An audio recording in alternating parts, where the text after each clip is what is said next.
नमस्कार, मैं हूं आपके साथ मैत्री और आप देख रहे हैं हमारा खास शो बिहार की बात।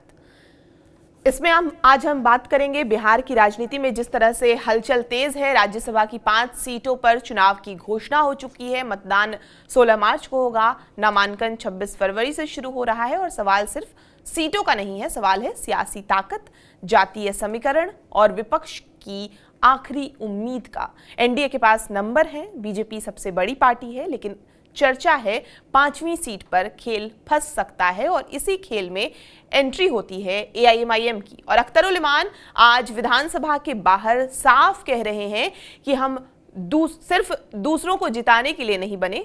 तो बड़ा सवाल है कि क्या एआईएमआईएम किंग मेकर बनेगी?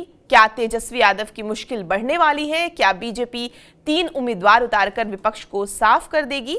तो सबसे पहले हम अख्तरुल इमान का बयान सुनते हैं, उसके बाद हम आगे सुनेंगे कि उस पर आरजेडी और कांग्रेस का रिएक्शन क्या है। अच्छा, आप लोगों को ये पैदा हुआ कि हम कोई वो है, सवारी है, हम पर कोई सवार करेगा, हमको कोई समर्थन करेगा? उनको जाके पूछिए ना। एमआईएम खुद अपना उम्मीदवार देगी, कौन कौन समर्थन करेगा? हम कम्युनल फोर्स के खिलाफ लड़ाई लड़ते हैं बैरिस्टर असदुद्दीन ओवैसी का बाजू मजबूत करने के लिए। एमआईएम का एक आदमी राज्यसभा में जाना चाहिए। जो लोग हैं सांप्रदायिक शक्तियों के विरोध में, वो लोग हमारा सहयोग करें।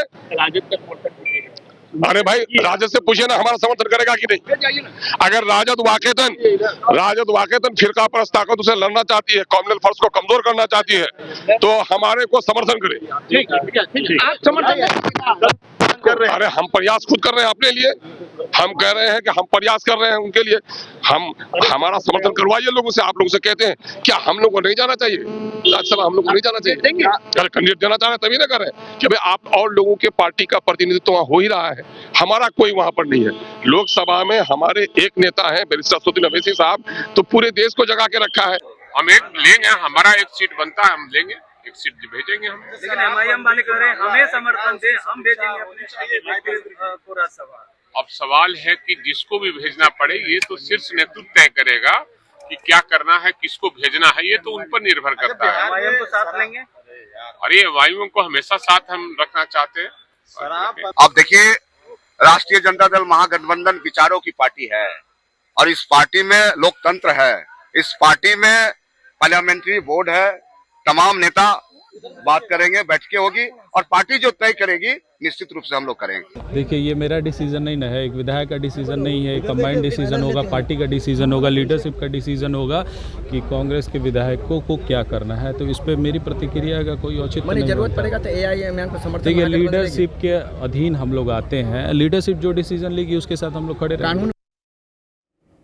खैर, आपने सुना अख्तरुल इमान जिस तरह से कह रहे थे कि हम सवारी नहीं हैं। उसके बाद आरजेडी के विधायक जो हैं भाई वीरेंद्र का बयान आपने सुना, रणविजय साहू का बयान सुना, कांग्रेस के विधायक का आपने बयान सुना।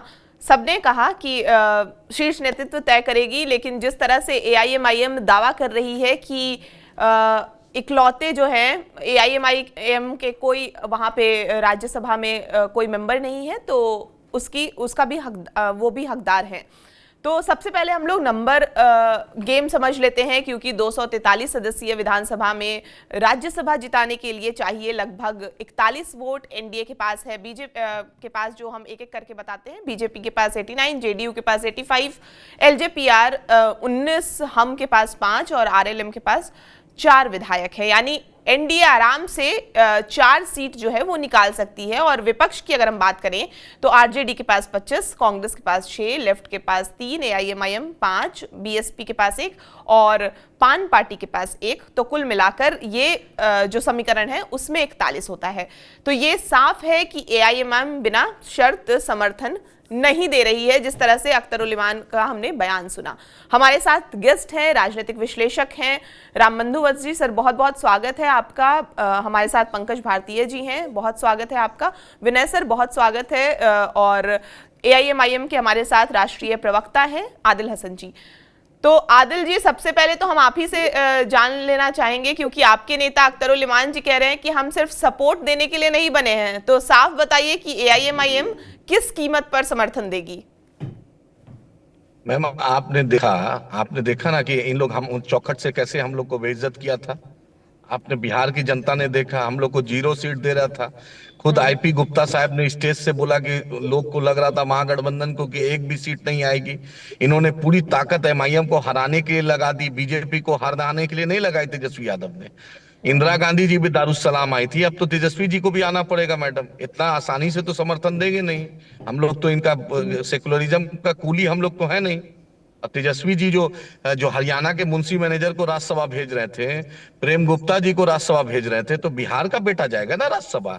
अशफाक करीम साहब को राज्यसभा नहीं भेजिएगा, मुंशी मैनेजर हरियाणा को भेजिएगा, क्योंकि आपका ट्विटर फेसबुक लिखता है, आपको स्पीच लिख के देता है। आपका एक मैनेजर गुप्ता जी आपके पिताजी के, तो हम लोग मैनेजर मुंशी बनिया को देने के लिए नहीं ना भेजे हैं। हम लोग तो बिहार का बेटा को भेजेंगे ना, जो बिहार का लाल हो, जिसको बिहार का दर्द हो, जो हरियाणा भवन में रहकर राज्यसभा, जो बीजेपी के मंत्री से चीफ मिनिस्टर से जो सुबह शाम इनका मुंशी मैनेजर गप करे। हम मुसलमानों के खिलाफ जो साजिश बीजेपी रखती है उसको हम लोग तो वोट नहीं देंगे। अब तो लालू जी और तेजस्वी जी को तो फैसला करना पड़ेगा कि जो बिहार के हितों की बात करेगा। इनके लोग जो हैं, इनका एक मुंशी मैनेजर जो इनका स्पीच लिखता है, वो हर दिन हरियाणा के बीजेपी के मिनिस्टर, एमपी, केंद्र के मिनिस्टर बीजेपी से मिलता है। पूरा राजद का बंटा गोर उस संजय यादव ने कर दिया। बिहार में कोई यादव नहीं था क्या? शरद यादव के परिवार से नहीं दे सकते थे? शरद यादव जी दुनिया से चले गए, उनकी पत्नी को नहीं दे सकते थे, उनके बेटा को नहीं दे सकते थे, उनके बेटी को नहीं दे सकते थे? बिहार का कोई यादव नहीं दिखा था क्या इनको? उनकी पार्टी को तेजस्वी यादव ने विलय करा लिया था। और अशफाक करीम साहब की जगह पर क्यों आप भेजिएगा संजय यादव को? अशफाक करीम साहब में क्या कमी थी? सीमांचल में उन्होंने मेडिकल कॉलेज खोला अपना, कितने गरीबों का इलाज होता है। खाली इनको वो चलाते हैं क्या, जिसको डिक्टेटर है क्या? तेजस्वी जी को आप पता चलेगा कि कौन डिक्टेटर है? अहंकार जो करते थे, हम लोग को बैठने तक का टाइम नहीं दिए थे मैडम, बुलाए तक नहीं थे, इतना अहंकार था। सोचते थे, डेट फाइनल कर रहे थे कि 18 नवंबर को शपथ लेंगे कि हम विराट कोहली को बुलाएंगे कि बीजेपी के मुख्यमंत्री को बुलाना है कि नहीं। तो ऊपर वाले की तो लाठी में बेबोल है। हर अहंकार का अहंकार टूटा है। मोदी जी का भी टूटेगा, इनका तो टूट ही गया इंशाअल्लाह ताला। मोदी जी भी 240 पर आ गए, उनका भी अहंकार टूटा। जिस नीतीश कुमार का डीएनए जांच करा रहे थे, जिस नीतीश कुमार ने कहा था मिट्टी में मिल जाएंगे, भाजपा में नहीं जाएंगे, नीतीश कुमार ने आरएसएस मुक्त भारत कहा था, जाकर उसी नीतीश जी का पैर छूना पड़ गया। वही बिहार का लाल का पैर छूना पड़ गया। चिराग जी का जो घर खाली कराए थे, मांझी जी का जाना पड़ गया। चंद्रबाबू नायडू को निकाल दिए थे एनडीए से, वो भी निकल गए थे, वही चंद्रबाबू नायडू के दरवाजे पे जाना पड़ा। ये तो लाल जनता है, भारत की जनता महान है, और बिहार की जनता तो बहुत महान है। तेजस्वी जी का भी अहंकार तोड़ेगी इंशाल्लाह, तोड़ भी दी है। और दारुसलाम के चौखट पे आना पड़ेगा। इंदिरा गांधी जी को आना पड़ा था, आई थी, हमने सम्मान दिया था। तेजस्वी जी को भी सम्मान देंगे। आप देख रहे हैं गुप्ता साहब को, अकबर ओवैसी साहब फ्लोर लीडर जो हैं, खुद अपने हाथ से गुलपोशी कर रहे हैं, इज्जत दे रहे हैं। हम लोग तो इज्जत का भूखा है मैम, इज्जत देना जानते हैं, इज्जत लेते हैं, देते हैं, इज्जत देना लेना हम लोग जानते हैं। हम तो मुंशी मैनेजर हम लोग रखते नहीं है कि अकाउंट में इतना पैसा हो, ये हो, बिल्डिंग हो, शॉपिंग मॉल हो, अवैध संपत्ति हो, बेनामी संपत्ति हो, ऐसा तो नहीं है। बड़ा बिल्डिंग हो। तेजस्वी जी भूल गए थे कि चपरासी क्वार्टर में वो पैदा हुए थे, तब उनके पिताजी मुख्यमंत्री बने, और तेजस्वी जी गए 10 स्टैंड रोड में और अन्य मार्ग में जो गए। तो ये भूलना नहीं चाहिए आदमी को, अपने अतीत को नहीं भूलना चाहिए और अपने लोगों को नहीं भूलना चाहिए। 18% बिहार का मुसलमान ने वोट दिया है। बिहार का मुसलमान हिस्सेदारी चाहता है, दलित हिस्सेदारी चाहता है, और बिहार का यादव सम्मान चाहता है। अब बाहरी नहीं चलेगा बिहार में। आदिल जी, एआईएमआईएम पर लगातार ये आरोप लगता रहा है कि वो विपक्षी वोट जो है वो काटती है, और अगर आप उम्मीदवार उतारेंगे तो फायदा जो है वो तो सीधे बीजेपी को होगा। तो क्या आप एनडीए की मदद कर रहे हैं? कुछ ऐसे भी सवाल उठ रहे हैं। इसमें एनडीए को हम अपना, मेरे कैंडिडेट को तेजस्वी वोट दे दे, क्या दिक्कत है? कोई मुसलमान का नाम पर, कोई बिहार के दलित के नाम पर, आज तक कोई दलित राजद से कोई राज्यसभा नहीं गया है, ना जदयू से कोई दलित राज्यसभा गया है, ना राजद से कोई दलित राज्यसभा गया। दे दीजिए, किसी दलित को दे दीजिए, किसी मुसलमान को, हम ही लोग को समर्थन में दे दीजिए, हम किसी दलित को भेज देंगे राज्यसभा, वोट दे दीजिए। आप क्यों तय कीजिएगा भाई? तेजस्वी जी कौन है भाई? 25 सीट लाकर आप क्या बिहार का भविष्य है? आप असेंबली में नहीं बोलिएगा, यूरोप जाके घूमिएगा, पैदा हुए थे चपरासी क्वार्टर में, भूल गए क्या? वो दिन याद रखिएगा। आपकी माताजी को भी लोगों ने बनाया, पिताजी को बनाया, आपके भाई, आपके मामा दोनों को बना दिया, आपको बना दिया, आपके एक और भाई को बना दिया। अहंकार इन लोग का रुकता है क्या? इन लोग जमीन पर रहते हैं क्या? बोलिए। इन लोग जब टिकट के वक्त में, आप देखती है ना कैसे करते हैं मैम, राज्यसभा को कितना पैर छुलवाते हैं। कौन है प्रेमचंद गुप्ता? बिहार के लिए उन्होंने क्या किया है जो 7 बार राज्यसभा गए? बतलाइए ना। संजय यादव की क्या भूमिका है बिहार में? क्या बिहार के लिए उसका योगदान है संजय जी का? क्या बिहार का उसने किया है? उसने अशफाक करीम साहब को क्यों नहीं राज्यसभा आपने दिया? क्या करीम साहब की गलती थी भाई? चढ़ावा नहीं चढ़ाए थे? हाँ, इनको मुसलमान इतना दिक्कत है, सिर्फ मुसलमान का वोट चाहिए, बिहार का यादव का वोट चाहिए। बिहार का यादव राज्यसभा नहीं जा सकता है, शरद यादव जी की फैमिली नहीं जा सकती है। शरद जी दुनिया से चले गए ना, पार्टी भी अलग कर दिए थे ना। इतना दिल में नहीं है इंसानियत, सिर्फ इनको वोट चाहिए। आदमी जब तक जरूरत है तब तक पैर पकड़िएगा, जरूरत खत्म पैर से उखाड़ के फेंक दीजिएगा। हाँ, ये अहंकार बोल रहा था तेजस्वी का, अहंकार हारा है। बिहार की जनता नहीं हारी है, भाजपा जीती नहीं है, तेजस्वी का अहंकार हारा है, उसका पंकज गुरूर, भारतीय उसका जी, तकब्बुर हारा है। पंकज भारतीय जी, मैं आपके पास आना चाहूंगी क्योंकि ये तो साफ हो गया है, आदिल जी का बयान भी हमने सुना और जिस तरह से अख्तरुल जी भी विधानसभा के बाहर बोल रहे थे, एआईएमआईएम बिना शर्त तो अब समर्थन नहीं दे रही है, तो क्या विपक्ष की एकमात्र सीट जो है वो भी अब खतरे में है? मैत्री, जैसा कि आदिल हसन साहब अभी बोल रहे हैं और कुछ देर पहले मैं सुन रहा था प्रदेश अध्यक्ष अख्तरुल इमान साहब को, तो बड़ा स्पष्ट अब दिख रहा है कि जो ये 5वीं सीट है वो अब विपक्ष के हाथों से निकलती हुई दिख रही है। आदिल हसन साहब का अपना पक्ष है, वो जो कह रहे हैं ठीक है, वो अपने हिसाब से कह रहे हैं, लेकिन ओवरऑल जो स्थितियां अब बन रही है, क्योंकि आप भी जान रहे हैं, अभी आपने आंकड़ों की भी बात करी थी, तो उस हिसाब से जो है जो 4 सीट तो बीजेपी और जेडीयू सीधे निकालने की स्थिति में आ रही है, और 5वीं सीट में अगर इसी तरह विपक्ष में बिखराव रहा तो निश्चित तौर पर जो है सो ये 5वीं सीट इसलिए चली जाएगी फिर एनडीए के पास कि उनके पास जो है ऑलरेडी 4 सीट निकालने के बाद उनके पास 38 सीटें बच रही हैं।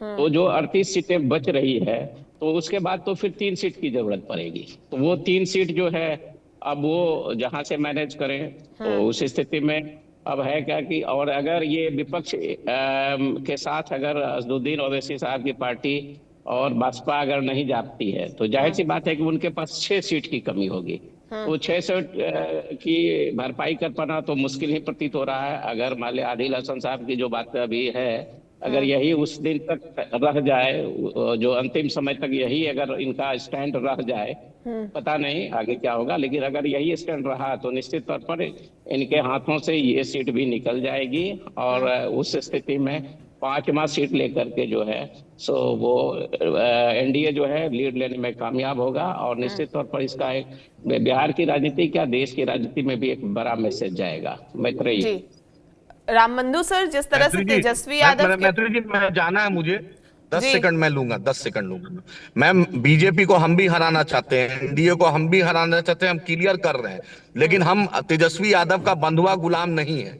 हमें साथ दे तेजस्वी, हमें वोट दे, हम किसी चेहरा को देंगे, हम लोग फैसला लेंगे। तेजस्वी कौन डिक्टेटर है? आदिल जी, लेकिन राजनीति में टाइमिंग भी मायने रखती है, और जब महागठबंधन कमजोर है तब आपका ये स्टैंड, क्या ये बार्गेनिंग पावर बढ़ाने की कोशिश कर रहे हैं?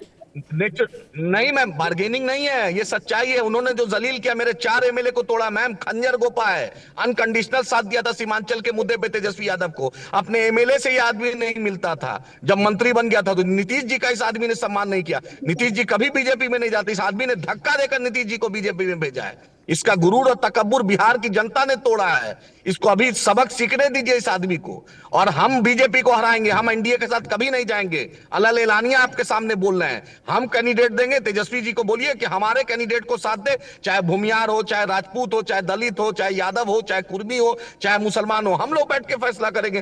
तेजस्वी यादव कौन डिक्टेटर है जो फैसला करेंगे, बोलेंगे इसको वोट दे दो और इसको वोट दे दो? क्यों तेजस्वी जी क्यों कहेंगे भाई? कौन है तेजस्वी जी? कब उन्होंने अपोजिशन के लोगों को बुलाकर बात की है? कब कोऑर्डिनेशन कमेटी की बात की है?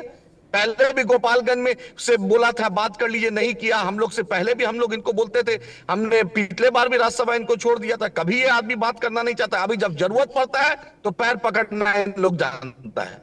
हम बीजेपी को हराएंगे, साफ साफ आपके चैनल के माध्यम से बोल रहा हूं, हम बीजेपी को हराना चाहते हैं। अगर तेजस्वी जी के दिल में जरा सा भी बीजेपी को हराने की मंशा है तो अख्तरुल इमान साहब से, बैरिस्टर असदुद्दीन साहब से बात करें, कैंडिडेट मिलकर तय होगा और बीजेपी के खिलाफ होगा, एनडीए के खिलाफ होगा इंशाअल्लाह ताला। लेकिन तेजस्वी जी का कोई पॉकेट मुंशी मैनेजर नहीं होगा, ना प्रेमचंद गुप्ता होंगे, ना इनका संजय यादव फैसला लेंगे, दोनों फैसला नहीं लेंगे। बिहार की जनता फैसला लेगी और कोई बिहार का दलित, पिछड़ा, अति पिछड़ा, हम लोग मिलकर फैसला लेंगे। जी, रामबंधु सर, मैं आपके पास आना चाहूंगी क्योंकि जिस तरह से आंकड़े भी बताते हैं, जिस तरह से तेजस्वी यादव के पास अभी सिर्फ 25 विधायक हैं, महागठबंधन की भी स्थिति कुछ ठीक नहीं है, एक सीट भी मुश्किल है। तो क्या जो AIMIM अब तेजस्वी यादव पर दबाव बनाकर खुद राज्यसभा जाना चाहती है? ऐसे तो अख्तरुल इमान ने डायरेक्टली ये बात बोली है कि वो सवारी नहीं है किसी के भी कि कोई भी आए और उनको बस ऐड करके अपनी पार्टी में लाके और आगे बढ़ जाए। जी बिल्कुल, उन्होंने भी ये बात बोली है। आप उनकी प्रवक्ता जो आदिल साहब हैं, उनकी भी आप भाषा शैली देख लीजिए। ये तो राजनीतिक विमर्श की भाषा ही नहीं है, ये भाषा ही बता रही है कि राज्यसभा के नाम पे वो आरजेडी से महागठबंधन में विधानसभा चुनाव के दौरान महागठबंधन में शामिल नहीं करने का वो बदला ले रहे हैं। ये इनकी भाषा ये बता रही है, इनके प्रदेश अध्यक्ष की प्रवक्ताओं की भी भाषा ये बता रही है कि वो ये नहीं चाहते हैं कि महागठबंधन के साथ मिलकर के राज्यसभा के लिए कुछ सोचा जाए, बल्कि वो इस बिंदु पे, राज्यसभा के बिंदु पे वो बार्गेनिंग चाहते हैं। या तो वो AIMIM के प्रत्याशी का समर्थन कर दें और नहीं तो फिर वो अन्य विकल्प देखेंगे। तो अन्य विकल्प क्या है? अन्य विकल्प तो एक ही है, या तो आप महागठबंधन का समर्थन, या फिर आप एनडीए में चलिए, बीजेपी से अगर उनको परहेज है तो फिर वो जदयू के किसी उम्मीदवार को समर्थन कर दें। क्योंकि अगर इनके पास 5 विधायक है, इनके समर्थन से तो जदयू का एक 5वां जो सीट है, जो 5वां सीट है एनडीए का, वो तो वहां से निकल जाएगा। तो इसलिए इनके जो कहने का जो लहजा है वो बता रहा है कि ये आरजेडी के लिए तो एक तरीके से उनके यहाँ की किरकिरी ही बन जाएंगे। यहाँ पे महागठबंधन के उम्मीदवार को राज्यसभा में जाने का एक ही ऑप्शन है, या तो वो महागठबंधन ओवैसी साहब के पार्टी के प्रत्याशी को समर्थन कर दे, या फिर कांग्रेस जो है वो कांग्रेस ओवैसी के पार्टी के साथ आपस में बातचीत करके अपने प्रत्याशी को आगे करे और फिर आरजेडी उनको समर्थन कर दे, तो भी एक संभावना बनती है। हालांकि ये बहुत टेढ़ी खीर है, क्योंकि कांग्रेस के प्रत्याशी को ओवैसी साहब की पार्टी समर्थन कर सकती है, लेकिन आरजेडी कर दे, खासकर आज के समय में चुनाव के पूर्व और चुनाव परिणाम के बाद भी जिस तरीके से आरजेडी और कांग्रेस के बीच टकराहट कायम है, तो वो भी एक टेढ़ी खीर है कि क्या आरजेडी की पार्टी कांग्रेस के प्रत्याशी का समर्थन करेगी। तो ऐसे में कुल मिलाकर तो यही लग रहा है कि कहीं ना कहीं एनडीए के खाते में ही वो 5वीं सीटें जाएंगी। और एनडीए में भी अब ओवैसी की पार्टी, आपको याद होगा कि चुनाव परिणाम के कुछ ही दिनों के बाद ओवैसी के कई जो 5 विधायक में से 3 जो विधायक थे वो आके नीतीश कुमार से मिले थे, और वो कभी कभी नीतीश कुमार की तारीफ ही कर दिया करते हैं। तो हो सकता है कि जो 5वीं सीट है वो जदयू के खाते में चला जाए। आईपी गुप्ता का भी समर्थन है, आईपी गुप्ता भी नीतीश कुमार की तारीफ करते हैं, और वो ओवैसी के जो प्रदेश पार्टी के प्रदेश अध्यक्ष से आईपी गुप्ता की मुलाकात भी हुई है। तो कहीं ना कहीं मुझे ऐसा लगता है कि जदयू 5वीं सीटें ले जाने में सफल होगी और एनडीए में वो बड़े भाई की भूमिका में साबित हो जाएगी। एनडीए में भले ही विधायकों के आंकड़ों के मामले में बीजेपी को जदयू से ज्यादा आया है, लेकिन राज्यसभा सीट की जो 5वीं सीट है वो जदयू लेकर के ये एक बार फिर प्रमाणित कर देगी कि बिहार में एनडीए में जो बड़े भाई की भूमिका में नीतीश कुमार है। क्योंकि ये जो टकराहट है महागठबंधन का वो सुलझ ही नहीं रहा है। और देखिए, जब चुनाव था विधानसभा का तो ढोल नगारे के साथ ये टिकट मांगने गए थे महागठबंधन से। तो और उस वक्त भी इनका जो बयानबाजी था ये बता रहा था कि ये टिकट मांग कम रहे, झगड़ ज्यादा रहे। और आरजेडी की भी एक व्यवस्था है, एक उनकी व्यवस्था यह है कि ये मुस्लिम जनाधार को लीड करते हैं, और आरजेडी का जो मूल जनाधार है वो एमवाई समीकरण है, मुस्लिम यादव समीकरण है। ऐसे में वो मुस्लिम जनाधार को लेकर के तो आरजेडी का कांग्रेस से टकराहट हो जाती है। इस चुनाव में टिकट बंटवारों को लेकर के जो महागठबंधन के अंदर कांग्रेस और आरजेडी की जो रार रही, उसका मुख्य वजह एक यह भी रहा कि कांग्रेस पार्टी उन विधानसभा सीटों को मांग रही थी जो जहां का जो मुस्लिम बहुसंख्यक वो सीट है। तो जब वो मुस्लिम जनाधार को लेकर के आरजेडी कांग्रेस को सहन करना नहीं चाहती है, ऐसे में वो ओवैसी की पार्टी को कैसे सहन कर लेगी।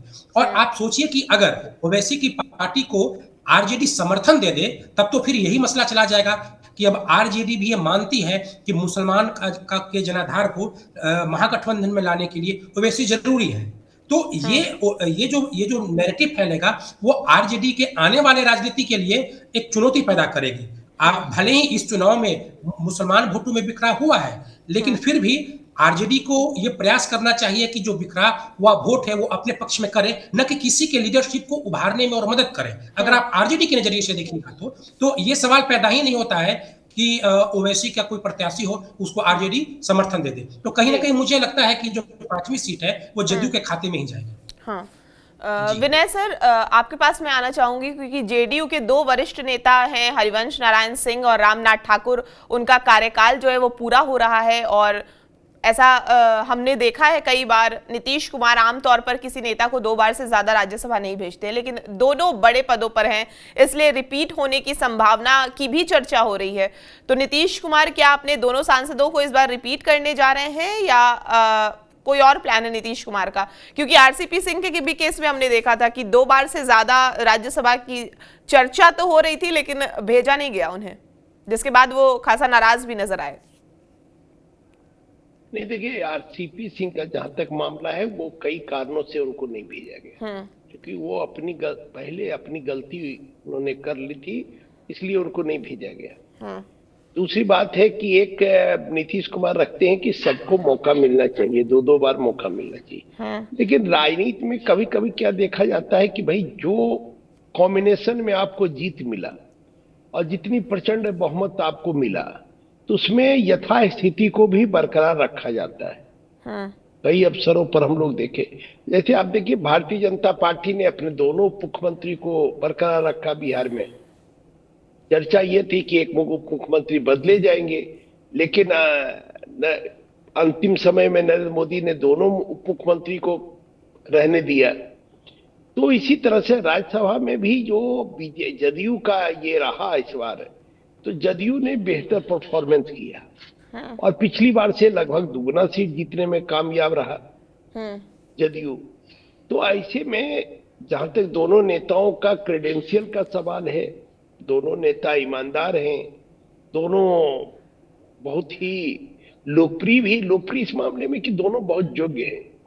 एक तो कर्पूरी ठाकुर के पुत्र हैं रामनाथ ठाकुर, जो अति पिछड़ा के नेता माने जाते हैं। कर्पूरी ठाकुर को भारत रत्न मिला। दूसरे हरिवंश नारायण सिंह पत्रकार हैं और संवैधानिक मामलों के भी जानकार हैं। जिस तरह से उन्होंने राज्यसभा चलाया डिप्टी चेयरमैन के रूप में, उनकी लोग प्रशंसा करते हैं, उनके कामों की प्रशंसा करते हैं। एक पत्रकार के रूप में भी उनकी अब अलग पहचान रही है, देश दुनिया में उन्होंने नाम कमाया है और रांची जैसे छोटे जगह से उन्होंने प्रभात खबर को एक एस्टेब्लिश्ड अखबार, देश के एक चर्चित अखबार बनाने का काम किया। तो मुझे लगता है कि हरिवंश नारायण सिंह की भी बहुत बड़ी उपलब्धि है और स्ट्रेटेजी बनाने में। लेकिन नीतीश कुमार क्या करेंगे ये कहना मुश्किल है, क्योंकि नीतीश कुमार अपनी इच्छा से चीजों को करते हैं और अंतिम समय में वो नाम निकालते हैं। एक बार हम उनको नीतीश कुमार को, ये मुझे लगता है कि 2006 का है, 6 का या 8 का, 2008 का राज्यसभा चुनाव का, हमने एक बार नीतीश कुमार से कहा कि भाई आप किसको उम्मीदवार बना रहे हैं? तो उन्होंने कहा कि भाई पार्टी तय करेगी। तो मैंने उनसे कहा कि भाई देखिए, आपके पॉकेट में उम्मीदवार का नाम है, आप पार्टी किसको कहते हैं? भाई इस सब दल में कोई पार्टी होता है? इस सब दल में जो नेता होता है वही पार्टी है। चाहे वो नीतीश कुमार की पार्टी हो, चाहे लालू यादव जी की पार्टी हो, चाहे चिराग पासवान या रामविलास जी की पार्टी हो, तो ये वन मैन पार्टी है। नेता ही सर्वोपरि है, वही डिसाइड करते हैं नाम। तो ये नाम तो जिसका डिसाइड करेंगे वो निश्चित रूप से नीतीश कुमार करेंगे।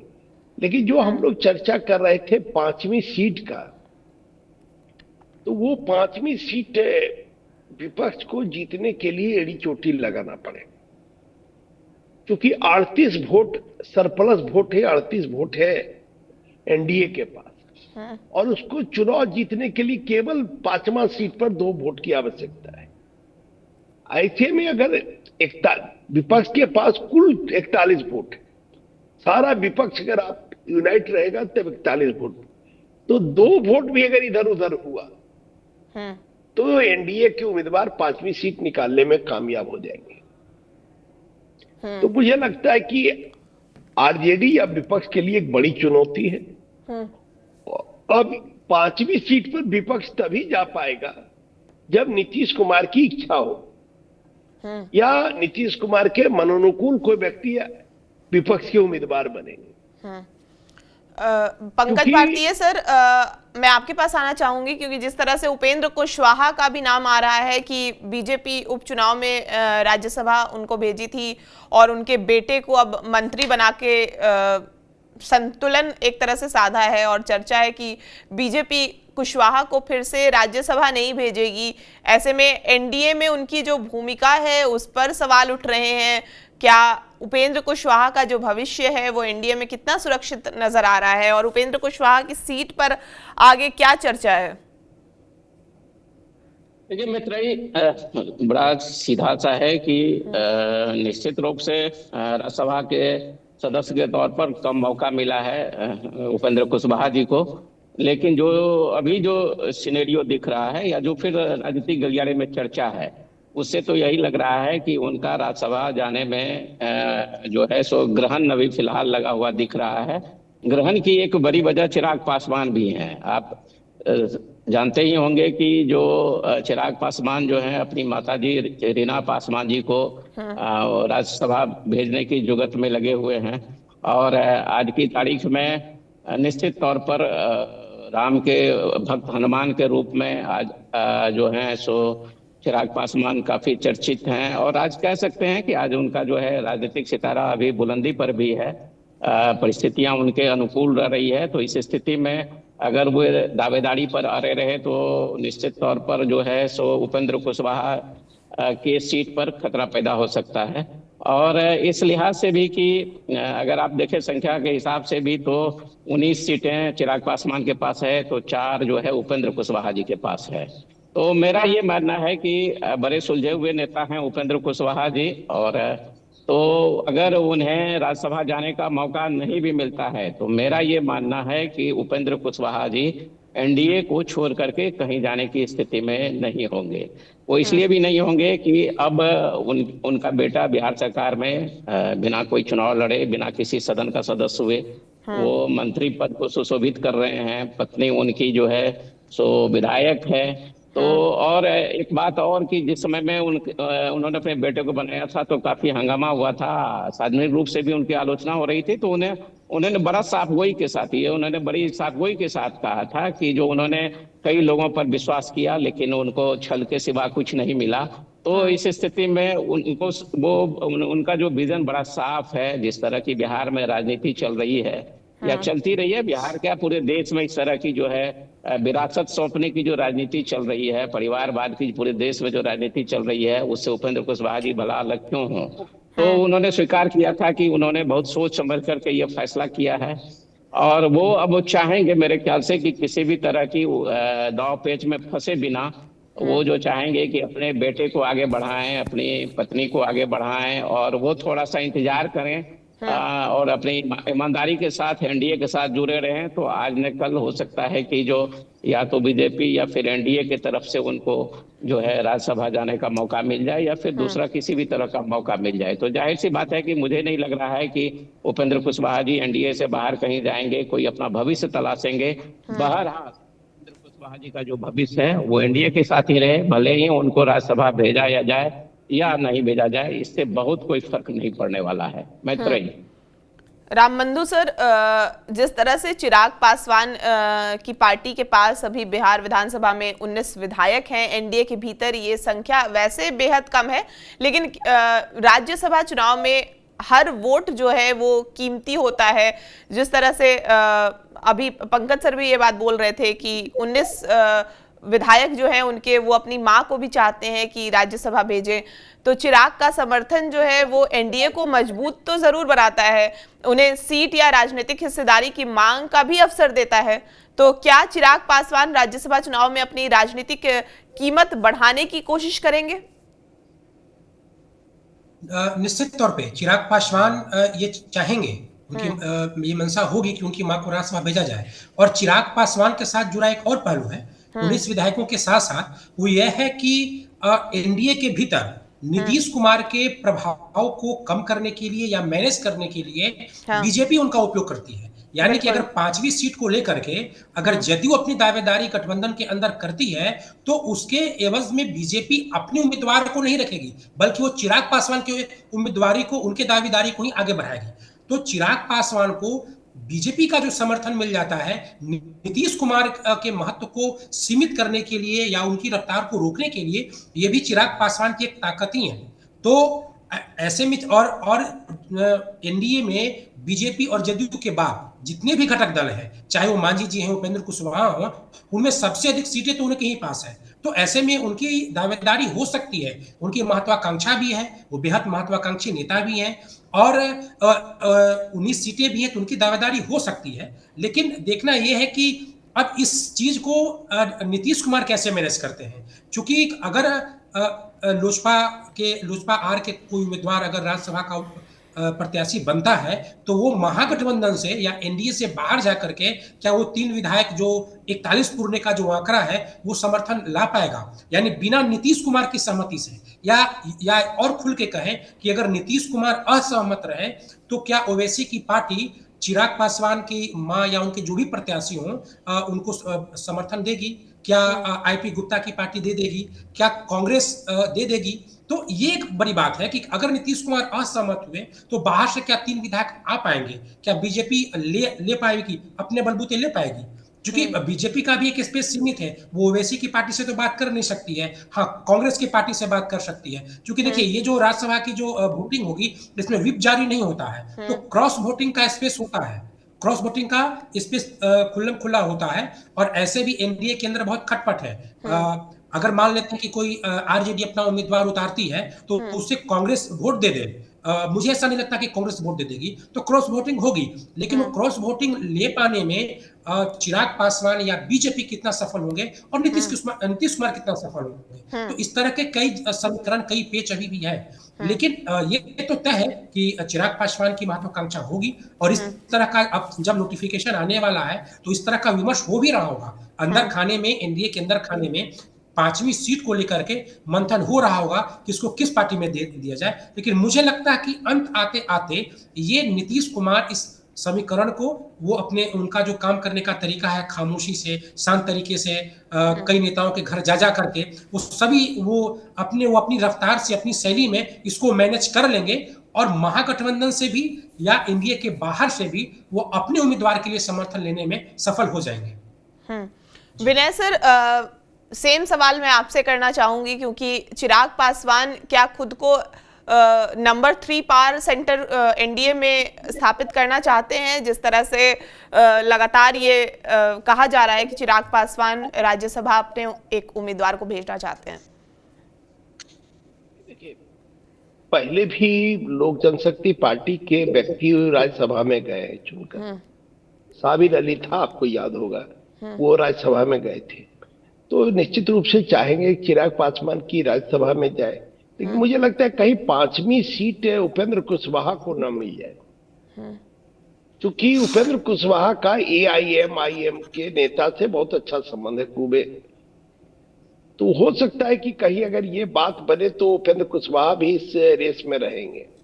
पिछली बार आपको याद होगा लोकसभा चुनाव में वो विधानसभा चुनाव में 2020 के विधानसभा चुनाव में एआईएम के साथ समझौता करके तो उनका हिस्सा रहा है। ऐसे में हो सकता है कि वो भी एक दावेदार 5वीं सीट के लिए बने। लोक जनशक्ति पार्टी के भी व्यक्ति बन सकते हैं। लोक जनशक्ति पार्टी के महासचिव है खालिद साहब, तो उनका भी नाम आ सकता है। उनके भी रिश्ते बहुत लोगों से हैं और लोक जनशक्ति पार्टी के बहुत वफादार व्यक्ति माने जाते हैं और रामविलास पासवान के परिवार के बहुत ही निकट व्यक्ति माने जाते हैं। तो उनकी भी चर्चा हो सकती है। और मुझे लगता है अगर रीना पासवान, रामविलास पासवान की पत्नी, राज्यसभा जाना चाहेगी तो कोई दिक्कत नहीं होगा। वो हो सकता है 4थी सीट पर भी चली जाए, उनके लिए अगर वो इनकी इच्छा होगी तब। क्योंकि इस समय जो राजनीतिक कद है चिराग पासवान का, वो अपनी इच्छा अगर कर देंगे तो रामविलास पासवान की पत्नी होने के नाते चिराग पासवान की मां राज्यसभा चली जाएंगी। लेकिन कई बार इन चीज को चिराग पासवान स्पष्ट कर चुके हैं कि उनकी मां का कोई राजनीति में दिलचस्पी नहीं। और हम लोग भी बहुतों बार मिले हैं चिराग पासवान की मां से। वो परिवार को लेके चलने में विश्वास करती हैं, प्रत्यक्ष रूप से राजनीति में नहीं रहती हैं, लेकिन परिवार कैसे मेरा अच्छा से चले, हम कैसे परिवार की देखरेख कर सके, उसमें उनका समय जाया जाता है। और जब परिवार टूटा भी था तो उनको सबसे दर्द था, क्योंकि वो पारस जी, रामचंद्र जी जो लोग थे, खास करके पारस जी उस समय थे, तो उन लोगों को एकदम पुत्रवत स्नेह देते थे। रीना पासवान बहुत पुत्रवत मानती थी।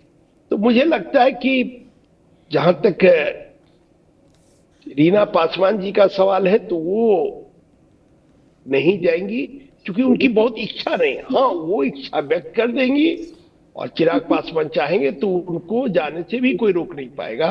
वर्तमान राजनीतिक स्थिति ये है बिहार की। जी राम बंधु सर, जिस तरह से 5वीं राज्यसभा सीट का गणित जो है वो बेहद दिलचस्प नजर आ रहा है। विपक्ष के पास जो है वो जरूरी संख्या AIMIM के बगैर पूरी नहीं होती है। AIMIM के 5 विधायक इस चुनाव में निर्णायक भूमिका निभा रहे हैं।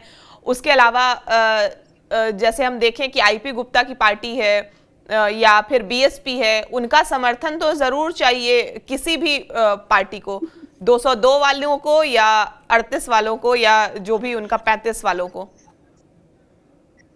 नहीं, एक चीज हम कहना चाहेंगे, बोलिए। एक चीज कहना चाहेंगे कि NDA को कोई AIMIM का समर्थन की आवश्यकता नहीं, क्योंकि जब 5वीं सीट पर चुनाव होगा तो वहां 40 वोट पर लाकर भी उम्मीदवार चुनाव जीत जाएगा। वैसे में सिर्फ 2 वोट का व्यवस्था करना है NDA को, और 2 वोट के लिए बसपा के एक अकेले विधायक है, IP गुप्ता भी अकेले विधायक है, CPI के 2 विधायक है, तो छोटी छोटी पार्टियों के विधायक है। तो मुझे नहीं लगता है कि कोई AIMIM की आवश्यकता पड़ेगी। किसी 2 विधायक को अगर तोड़ने में सफल हो गए, या इसमें क्रॉस वोटिंग तो मेरे ख्याल से नहीं हो पाता है, इसलिए कि यहाँ ओपन वोटिंग होता है, लोग को दिखा के वोट देना पड़ता है। लेकिन उस दिखा के देने में भी लोग गलती करते हैं और गलत टिक कर देते हैं, और गलत टिक करने के कारण ही वोट कैंसिल हो जाता है। आपको याद होगा हरियाणा का मामला, जब वहां से कांग्रेस के उम्मीदवार हार गए थे, तो वो क्या होता है कि उसमें टिक करने जो टिक किया जाता है उसी में गलत कलम का अगर उपयोग हो गया तो वोट कैंसिल हो जाता है। तो वो कहीं कहीं मामला, और चूंकि बहुत मार्जिनल है सीट, तो वोट पर ही इधर से उधर सीट बदलेगा।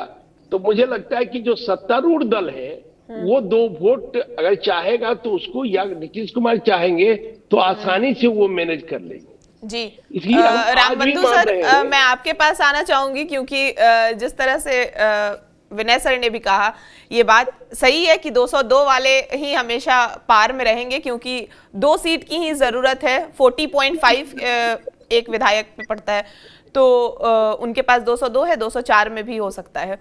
लेकिन बात है कि BSP और IP गुप्ता की अगर हम बात करें, क्योंकि IP गुप्ता भी हमने देखा कि जिस तरह से कुछ दिनों पहले ही विधानसभा में नीतीश कुमार और लालू यादव दोनों के कसीदे पढ़ रहे थे, दोनों की बड़ाई कर रहे थे, तो IP गुप्ता आखिर जाएंगे किधर? देखिए, IP गुप्ता लालू यादव की तो तारीफ करते, नीतीश कुमार की भी तारीफ कर रहे हैं। वो तो महागठबंधन के हिस्सा हैं, सदस्य तो हैं। तो लालू यादव की तारीफ करना तो लाजमी है, लेकिन साथ साथ वो नीतीश कुमार की भी तारीफ कर रहे हैं। हो सकता है उनके मन में कोई मंत्री पद या कोई अन्य तरह की बातें हो, लेकिन उनका संकेत यही है कि वो अगर उनके वोट की आवश्यकता पड़े चुनाव में, राज्यसभा के चुनाव में, तो नीतीश कुमार से उनको कोई परहेज नहीं कर सकते हैं। या कभी कभी तो ये भी बात मीडिया में आती है कि वो NDA में शामिल भी होना चाहते हैं, नीतीश कुमार की काफी तारीफ करते हैं। तो वो है जो BSP है, BSP से ही जमा खाते कभी जो आज जदयू में आए हैं। तो नीतीश कुमार के लिए निश्चित तौर पे 5वीं सीट ले जाना आसान है अन्य किसी पार्टियों की अपेक्षा। नीतीश कुमार के रास्ते में एक ही हो रहा है, वो है कि अगर बीजेपी नहीं चाहेगी तो फिर वो चिराग पासवान का जो एंगल है वो सामने आ सकता है, इसके अतिरिक्त कुछ नहीं है। और ओवैसी की पार्टी अब महागठबंधन और फिर ओवैसी की पार्टी अगर एकजुट हो जाए तभी 5वीं सीट वहां पे जाएगी। फिर महागठबंधन के हर स्टेप पे एक तरीके से पेच है, एक तरीके से रार है। कांग्रेस जो कांग्रेस है वो समर्थन नहीं करेगी राष्ट्रीय जनता दल को।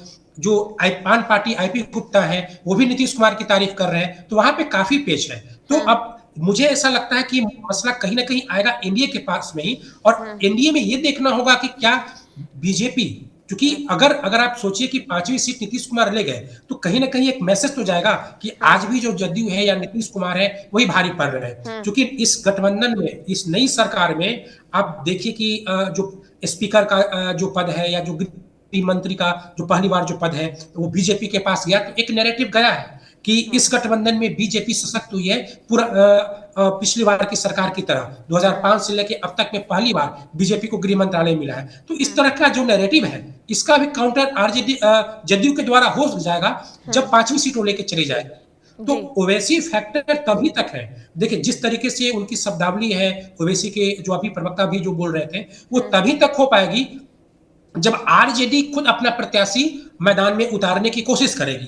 अगर वो नहीं उतारेगी तब मुझे लगता है कि इन लोगों की बहुत बड़ी भूमिका नहीं होगी, क्योंकि और वो वोट 2 वोट 3 वोट जो भी मतलब 40 चाहिए 41 चाहिए वो आसानी से जदयू ले सकती है, नीतीश कुमार ले सकते हैं। और जो सरकार में है, जो सत्ता में है, वो किसी भी विधायक को उसके पास सियासी फायदा देने के कई तरीके होते हैं। जरूरी नहीं कि हर व्यक्ति हर पार्टी का राज्यसभा का उम्मीदवार हो और उसका समर्थन हो और फायदे का यही एक तरीका हो, कई तरह के फायदे होते हैं। तो इसलिए एनडीए के पास क्षमता भी है और उनकी परिस्थिति भी है जो 5वीं सीट अपने पक्ष में ले जाएगी। हाँ, पंकज भारतीय सर, जिस तरह से हमने पार्टी की तो बात कर ली, अब पवन सिंह की बात कर लेते हैं, क्योंकि काफी चर्चा है कि जिन 5 सीटों पर जो चुनाव है उसमें बीजेपी का तो एक भी इस बार कोई भी नहीं है। तो सवाल ऐसे में ये है कि बीजेपी राज्यसभा में अपना आंकड़ा जो है वो 2030 तक विपक्ष को खत्म करना चाहती है, तो वो आंकड़ा दिखाएगी। उसके बाद पवन सिंह की बात जब आती है तो पवन सिंह को क्या राज्यसभा भेजा जा सकता है बीजेपी की तरफ से, क्योंकि जातीय समीकरण भी जिस तरह से साध रही है बीजेपी, सवर्ण की बात हो गई या गैर यादव ओबीसी की बात हो गई, दलित की हो गई, तो क्या ये सोशल इंजीनियरिंग के तहत बीजेपी भेज सकती है पवन सिंह को? देखिए मित्र, कोई बड़ी बात नहीं है। लंबे समय से इस तरह की चर्चा पवन सिंह को राज्यसभा में भेजने की लंबे समय से चर्चा भी चल रही है। और जातीय फ्रेमवर्क में भी पवन सिंह जो है वो खड़े उतरते हैं। और जो सबसे बड़ी बात है कि जो ये भारतीय जनता पार्टी जो है सो फिल्मी पृष्ठभूमि के लोगों को अक्सर इस तरह के मौके भी देती रही है। और अन्य पार्टियों से अगर आप तुलना करेंगे तो जहां तक मुझे याद आ रहा है कि जो देश में 2 पार्टियां ऐसी है, एक तो भारतीय जनता पार्टी और दूसरी समाजवादी पार्टी, जो ऐसी हस्तियों को अक्सर मौका भी देती रही है। तो इस स्थिति में अगर पवन सिंह को मौका मिल जाए तो कोई बड़ी बात भी नहीं होनी चाहिए। और लगता है कि जो चूंकि उनके पास तो खुला ऑप्शन है, भारतीय जनता पार्टी के पास, देखिए भारतीय जनता पार्टी के पास खुला ऑप्शन है कि वो 2 किस लोग को भेज दे। बीच में काफी जोर शोर से चर्चा चल रही थी नितिन नवीन जी की भी, लेकिन फिर कई तरह की बातें सामने आ रही है जो चर्चा है राजनीतिक गलियारे में। तो उसमें अब कहा जा रहा है कि शायद अब नितिन नवीन जी को बिहार से राज्यसभा ना भेजा जाए। तो इस स्थिति में उनके पास पूरी उपलब्धता है, 2 सीट की जो उपलब्धता है वो उस आधार पर वो पवन सिंह को निश्चित भेज सकते हैं। और दूसरा जो है सो दूसरा कौन होगा ये तो अब भाजपा ही तय करेगी। ये अभी इस बारे में हम बहुत कुछ स्पष्ट तौर पर हम नहीं कह पाने की स्थिति में है। लेकिन जिस 5वें सीट की हमारे जो साथी जो हमारे जो यहाँ पैनलिस्ट हैं बैठे हुए हैं, ये जो 5वें सीट की जो चर्चा कर रहे हैं, तो मेरा ये मानना है, मेरी व्यक्तिगत राय है कि जो 5वें सीट पर भी जेडीयू से अधिक जो है बीजेपी की मर्जी चलेगी। वो इसलिए भी चलेगी कि आप अगर देखेंगे कि 2-2 सीट भेजने के बाद अगर सबसे ज्यादा अगर किसी के पास है सीट तो वो एलजेपी है। एलजेपी के साथ साथ जो है बीजेपी के पास सरप्लस सात बच रहा है, 7 वोट, और सबसे कम जेडीयू के पास ही है। इससे अधिक ही वोट आपको हम के पास और आरएलएम के पास है। तो आप अगर देखेंगे समीकरण के हिसाब से तो बीजेपी के साथ जो है ज्यादा कंफर्ट, बीजेपी के करीब है एलजेपी। उसी तरह से मेरा ये मानना है कि हम भी जो है जेडीयू की तुलना में बीजेपी के अधिक करीब अपने को महसूस करती है। तो एक सिर्फ आरएलएम की हम बात करें तो जो कि अपने को जेडीयू के अधिक नजदीक महसूस करती है। तो कुल मिला करके जो है जो स्थितियां बन रही है 5वें सीट पर भी वही होगा जो भारतीय जनता पार्टी चाहेगी। और इसमें कोई बहुत आश्चर्य नहीं होना चाहिए। अब मैं नहीं कह सकता कि जो रीना पासवान जी की इच्छा है या नहीं है। अगर रीना पासवान जी अगर जाना चाहेंगी राज्यसभा तो फिर मुझे नहीं लगता है कि उनको कोई दिक्कत होगी। और इस स्थिति में निश्चित तौर पर सबसे बड़ा रोड़ा जो है वो उपेंद्र कुशवाहा की राह में सबसे बड़ा रोड़ा जो है वो रीना पासवान ही साबित होगी। और उसके लिए फिर आगे मेरे ख्याल से उनके लिए आगे उपेंद्र कुशवाहा के लिए आगे इंतजार करने की बारी है। और जहाँ तक एक बार मैं जरा चर्चा कर लूँ, आदिल हसन साहब जो अभी यहाँ बैठ करके जो भी कुछ कह रहे थे, तो मेरा ये देखिए मानना है कि जो जिस तेवर में आदिल हसन साहब बात कर रहे थे, तो राजनीति जो है वो राजनीति मतलब समझौता होता है, राजनीति मतलब संभावना होता है। तो संभावना यहाँ अंतिम समय तक क्रिकेट की तरह जो है संभावना अंतिम समय तक बनी रहती है। तो ये हठधर्मिता से राजनीति चलती नहीं है। और निश्चित तौर पर आप अगर उनके आप बयान को अभी सुने होंगे गौर से, तो वो बार बार जो है सो नीतीश कुमार के प्रति उनकी हमदर्दी झलक रही थी। और जाहिर सी बात भी है, हमदर्दी के कारण भी है उनके जो प्रदेश अध्यक्ष है अख्तरुल इमान साहब को वायु श्रेणी की सुरक्षा दे दी गई है। इसके बाद उनको एक अच्छा खासा पद भी मिला हुआ है। तो कुल मिलाकर के अभी जो है एआईएम की अच्छी ट्यूनिंग है। क्योंकि ऐसे तो आरोप लगाते हैं आरजेडी और कांग्रेस लगाती है कि बी टीम है भाजपा की, लेकिन ये खुद को अपना सेकुलर साबित करने के लिए भाजपा से दूरी बना करके रहना चाहते हैं। लेकिन ये जेडीयू के करीब जाने में इनको कोई परहेज नहीं है। इस स्थिति में आगे जो है सो इनकी क्या भूमिका होती है ये भी देखना होगा। हो सकता है कि जो 5वां जो कैंडिडेट हो वो जदयू का हो या लोजपा का हो, तो उस स्थिति में ये उनके साथ भी असदुद्दीन ओवैसी के पार्टी के 5 विधायक उनके साथ भी जा सकते हैं, ताकि मान लिया इनका जो है अपना सेकुलर होने का जो ये दावा करते हैं, सेकुलर फिरका परस्त ताकतों से लड़ने की जो बात करते हैं, तो ये उनकी भी बात रह जाएगी। चूंकि रामविलास पासवान की भी छवि जो है वो सेकुलर की रही है। आपको याद ही होगा कि गोधरा कांड के बाद जो है उन्होंने जो भारत सरकार में जब मंत्री थे, गोधरा कांड के बाद उन्होंने इस्तीफा दिया था। तो कुल मिलाकर के जो है मेरे हिसाब से यही स्थिति बन रही है। बेहतर रही विनय सर, क्योंकि आप बिहार में घूमते रहते हैं, जिस तरह से तमाम पार्टियों के बड़े नेताओं से आपकी बात भी होती होगी, तो जेडीयू बीजेपी में कौन कौन से नाम सामने आ रहे हैं जो भेजा जा सकता है जिनको राज्यसभा? देखिए अभी इस पर कोई बहुत चर्चा है नहीं। बहुत स्थिति ये है कि कल ही तो इसकी सूचना जारी हुई है कि चुनाव का, लेकिन अभी कोई नोटिफिकेशन अधिसूचना जारी होगी, अभी उसमें समय है। तो थोड़ा सा अभी बहुत अर्ली है। वैसे देखिए ये राज्यसभा में तो हर कोई जाना चाहता है। जो भी बड़े नेता हैं जो चुनाव हार जाते हैं या जो सिटिंग मेंबर होते हैं वो भी जाना चाहते हैं। लेकिन अभी उस तरह से उम्मीदवारों के नामों पर कोई बहुत सीरियस चर्चा नहीं। अब जब सीरियस चर्चा नहीं है तो ऐसे में कोई नाम बोलना मुझे लगता है कि रामबंधु सर, आपके भी कुछ नामों की चर्चा हो रही है आपके इर्द गिर्द क्या?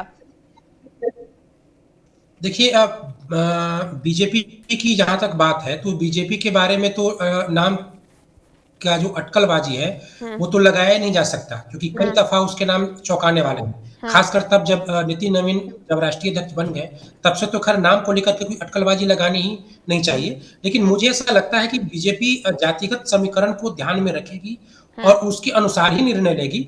नाम उसके भले ही चौंकाने वाले हो सकते हैं, कोई कार्यकर्ता हो या कोई वैसा नेता या वैसा पूर्व विधायक हो जो लगातार चुनाव में मेहनत करता हो, लेकिन वो एक तरीके से उसको सरकार में या कोई भी पद वगैरह नहीं मिला हो, इस तरीके से कुछ चौंकाने वाला नाम हो सकता है, लेकिन ये पिछड़ा और अति पिछड़ी जाति से ही हो सकते हैं। मुझे इस बात को लेकर के संदेह है कि पवन सिंह को भेजा जा सकता है, वो लोकप्रिय है और बीजेपी के लिए उपयोगी भी है और बीजेपी उनको सम्मान भी दी है, उन्हें भी वायु श्रेणी की सुरक्षा व्यवस्था मिली है, लेकिन जातिगत लिहाज से मुझे लगता है कि बीजेपी सवर्णों को नहीं भेजेगी। ये जो नीतीश कुमार का जो मूल जनाधार है, पिछड़ा और अति पिछड़ा समाज, इसी के इर्द गिर्द वो भेजेगी किसी को, क्योंकि ये नीतीश कुमार की राजनीति की जो एक तरीके से कह सकते हैं, क्योंकि राजनीति की जो अंतिम पारी चल रही है, ऐसे में उस जनाधार को फोकस करके भी बीजेपी रणनीति बनाई है। इस चुनाव में टिकट बंटवारों में भी आप देख सकते हैं। तो मुझे ऐसा लगता है कि जो अति पिछड़ी जाति है या जो पिछड़ी जाति है, ये जितने भी उम्मीदवार बीजेपी के होंगे, 2 हो या अगर 3 भी होंगे तो यहीं के होंगे। और जहां तक बात जदयू की है, तो जदयू में जो रामनाथ ठाकुर जी हैं, उनको लेकर के तो कोई संशय है नहीं, लेकिन जदयू के संगठन में भी बदलाव होना है। इस तरह के भी कैसबाजी लगाए जा रहे हैं कि राष्ट्रीय अध्यक्ष और प्रदेश अध्यक्ष जैसे महत्वपूर्ण पदों में भी बदलाव हो सकता है। तो ऐसे में एक बात ये भी कही जा रही है कि कहीं रामनाथ ठाकुर को प्रदेश अध्यक्ष तो न बनाया जाए। तो रामनाथ ठाकुर जी का कोई कद कम नहीं होगा, लेकिन अगर उनको कोई दूसरी महत्वपूर्ण जिम्मेवारी जदयू के अंदर मिलती है, तो ऐसे में उन्हें हो सकता है कि राज्यसभा नहीं भेजा जाए। लेकिन नीतीश कुमार का एक स्वभाव रहा है, आप मंत्रिमंडल गठन में भी देखेंगे तो अगर किसी भी नेता से वो नाराज नहीं है तो फिर उसको रिपीट कर देते हैं।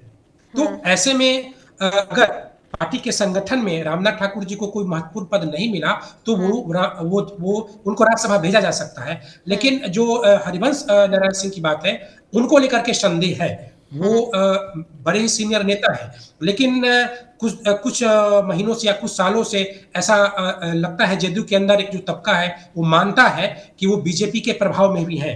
तो जैसे आज समय बीते हुए केसी त्यागी जदयू में रहते हुए भी दरकिनार हो गए, हो सकता है कि हरिवंश ठाकुर को दोबारा नहीं भेजा जाए। लेकिन उसके अतिरिक्त जदयू भी अगर भेजेगी तो अगर जदयू भी आप देखेंगे कि एक बार अनिल हेंगरे को भेजा गया था, वो भी एक समर्पित कार्यकर्ता है, तो हो सकता है जदयू भी अपना कोई कार्यकर्ता ही भेज दे। तो ये बात सच है कि नामों को लेकर के कोई ठोस इस तरह की चर्चा हो नहीं रही है, लेकिन ये तो तय है कि जो भी लोगों को राज्यसभा उम्मीदवार बनाएगी पार्टी, वो अपनी राजनीतिक भविष्य को ध्यान में रखते हुए बनाएगी। ऐसा नहीं है कि किसी कोई नेता अगर पार्टी में सक्रिय है, पार्टी के प्रति वफादार है, तो केवल इसी नाते बना दिया गया, बल्कि आने वाली जो राजनीति है, अगर जदयू में संगठन में बदलाव होता है तो उस लिहाज से भी राज्यसभा भेजा जा सकता है। कई ऐसे हैं, एक नाम मनीष वर्मा का भी हो सकता है, वो भी चुनाव में काफी सक्रिय हुए और उनको टिकट भी नहीं मिला है। एमएलसी भी उन्हें नहीं बनाया गया, 2025 के चुनाव के पूर्व एमएलसी बनाने की भी चर्चा थी। तो एक मनीष वर्मा के भी नाम पे सहमति बन सकती है। वो नीतीश कुमार की पार्टी में कई सालों से हैं, काफी सक्रिय भी हैं, नीतीश कुमार के स्वजातीय भी हैं। तो इस तरीके से कई लोगों का नाम, कई से ऐसे नाम हैं। अब देखने वाली बात है, जैसे जैसे समय बीतेगा, अब कुछ ही दिन के बाद ये पता चल जाएगा कि जदयू हो या बीजेपी हो, किसको कितनी सीटें मिलती हैं, किसको 2 के साथ 5वीं सीटें भी मिलती हैं, और कौन किस प्रत्याशी को इस बार राज्यसभा में भेजता है। सर बहुत बहुत एक चीज हम कहना चाहेंगे, जी विनय सर बताइए। कहना चाहेंगे कि बीजेपी से 2 नाम में से एक जरूर होंगे, ऋतुराज सिन्हा और नितिन नवीन। मेरा अपना अनुमान है कि ये 2 में से कोई एक जरूर राज्यसभा जाएंगे, क्योंकि इनका जो योगदान है उसको देखते हुए मुझे लग रहा है। और उन्होंने सही कहा कि मनीष वर्मा सबसे ज्यादा मजबूत उम्मीदवार हैं जदयू के लिए। मनीष वर्मा के नाम पर अगर चेंजेज अगर होगा तो मनीष वर्मा सबसे प्रबल दावेदार होंगे। उसके अलावा भी कई नाम है, भोला सिंह है, एक्स एमपी अरुण कुमार है, ये लोग भी दावेदार हैं। लेकिन चेंजेज होने के बाद, जब तक चेंज नहीं होगा जदयू में, पुराने को रिपोर्ट करेंगे तब तो कोई बात नहीं, लेकिन अगर चेंज होगा तो मनीष वर्मा सबसे बड़े दावेदार होंगे। सर बहुत बहुत शुक्रिया, रामबंधु सर आपका, पंकज सर आपका, विनय सर आपका, बहुत शुक्रिया हमसे बातचीत करने के लिए।